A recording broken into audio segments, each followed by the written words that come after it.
Hello বন্ধুরা, দেখো already আমি ট্রেনে উঠে বসে পড়েছি।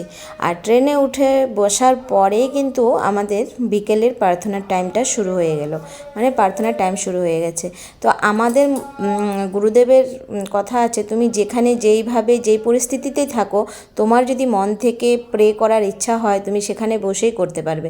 তো ট্রেনের মধ্যে আমাদের সব প্রায় অর্ধেক মানুষই ছিল আমাদের অনুকূল ঠাকুরের দীক্ষিত, কারণ এটা ডিব্রুগড় দেওঘর ট্রেন। তো দেওঘর যাওয়ার ট্রেনে দেওঘরের লোকেই বেশি থাকে, আর দেওঘর ঠাকুরের দীক্ষিত লোকই বেশি। তো ট্রেন ধরে পুরোটাই সবাই প্রার্থনায় বসে পড়লো। এরপর গান শুরু হয়ে গেল।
নাম কীর্তন সব কিছু হয়ে যাওয়ার পর তারপরে খাওয়া দাওয়া হয়ে গেছিলো।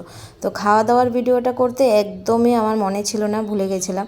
এরপর সবাই ঘুমোচ্ছে, ভাবলাম যে একটু ঘুমের ভিডিওগুলো নিয়ে নিই। আর এই দেখো সালোয়ার পরা যে আছে, ওই দিদিটার ব্যাগ চুরি হয়ে গেছিলো আমাদের ট্রেনের থেকেই, পার্সটা চুরি হয়ে গেছিলো। আর সবাই নিশ্চিন্ত মনে ঘুমাচ্ছে, ওরা ভয়ে ঘুমায়নি, কিন্তু ওই বসে বসে ঘুমাচ্ছিল, পট করে কখন ব্যাগটা নিয়ে গেল।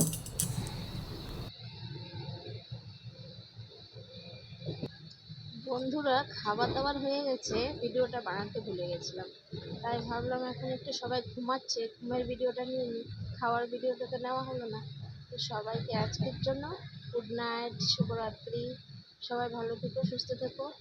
আর সকালে গিয়ে তো পৌঁছে যাব, তারপরে দেখা যাক ওখানে গিয়ে কী কী হয়, কী করা হয়, সব কিছু তোমাদের সাথে শেয়ার করবো আস্তে আস্তে। তো আজকের জন্য আমার এই মিনি ব্লগটা আমি এখানে শেষ করলাম। টাটা, বাই বাই, সবাই সুস্থ থেকো।